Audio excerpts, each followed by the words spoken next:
Então eu vou começar com o seguinte: dominando o básico da gasometria arterial, os conceitos básicos. O que esperar de uma gasometria normal? Bem, primeiro ponto.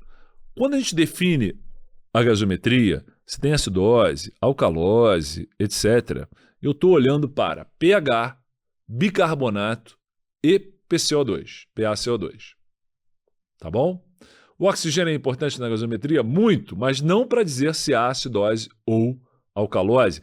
A hipóxia até me ajuda a explicar, por exemplo, uma acidose metabólica. Estou sem oxigênio, o metabolismo está sendo anaeróbico, está havendo produção de ácidos de difícil eliminação, o organismo caminhando para uma acidose. Explica, mas quando eu quero interpretar uma gasometria, eu vou deixar a PO2 de lado e vou olhar para pH, PCO2 e bicarbonato. Esse é o ponto. E o que esperar numa gasometria normal? Um pH que varia de 7,35 a 7,45. Uma PCO2 que varia de 35 a 45. E um bicarbonato que varia de 22 a 26. Certo? E até voltando um pouquinho nessa questão do oxigênio, uma pergunta. O contexto é importante? Sem dúvida.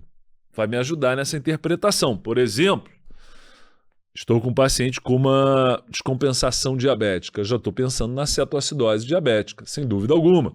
Então, o contexto é importante. Uma paciente que tentou o suicídio tomando tranquilizantes e entra em insuficiência respiratória, vai evoluir com uma acidose respiratória. Então, o contexto ajuda a entender melhor por que aquela gasometria está alterada, sem dúvida alguma. Tá?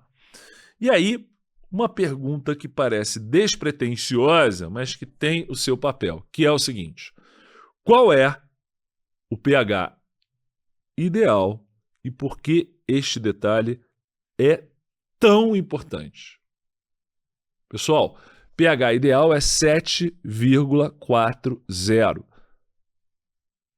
Tá? Eu estou indo até a fase centesimal ali nas casas decimais, estou indo até a parte centesimal. 7,40. Por que é importante saber que o pH perfeito é 7,40 no sangue? Porque, ocasionalmente, eu posso ter uma situação que começou como uma acidose e o paciente, em resposta a uma acidose metabólica, ventilou mais, hiperventilou, e com a queda do CO2 ele normalizou o pH. Só que o organismo não hipercompensa, que é o meu item logo abaixo desse, é uma afirmação.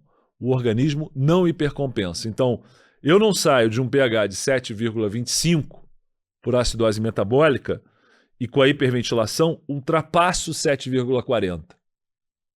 Eu chego no máximo a 7,39, 7,40 difícil chegar. Mas não vai ficar em 7,41. Se eu pego uma gasometria, tenho bicarbonato baixo e tenho PCO2 baixo, será que ele tinha uma alcalose respiratória e respondeu não retendo bicarbonato, respondeu com uma acidez metabólica para compensar aquele pH? Ou será que eu tinha uma acidose metabólica e hiperventilei para tentar compensar aquele pH? Para tentar equilibrar aquele pH? Pois é, o pH 7,40 como ponto de partida que vai me ajudar a definir se o processo inicial foi uma acidose ou uma alcalose. Se o pH estiver 7,43, ele já está do lado da alcalose, passou de 7,40. E aí eu tenho bicarbonato baixo e PCO2 baixo. O processo que inicial ali, se o pH final é 7,43, foi a alcalose que começou tudo. Já se um pH 7,37, está um pH normal, só que o bicarbonato está baixo e o PCO2 também. Quem começou o processo? Foi a queda do bicarbonato. Então 7,40 é o perfeito. Se o pH está abaixo disso, o processo inicial mesmo que o pH esteja ainda dentro de uma faixa normal, o processo inicial foi uma acidose. Se o pH está acima de 7,40, o processo inicial foi uma alcalose. Por isso que é tão importante saber que o pH ideal é 7,40. Isso é importante na interpretação dessa gasometria. Tá? Lembrando, então, que o organismo não hipercompensa. Outro detalhe é, quando eu tenho uma acidose metabólica, né, o bicarbonato será consumido, forma-se ácido carbônico, H2CO3, que é dissolvido em água e CO2, e o CO2 eliminado, um gás volátil eliminado pelos pulmões. Né?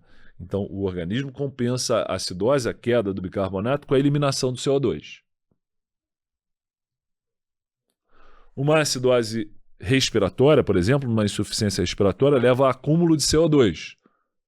E o organismo retém bicarbonato para compensar isso.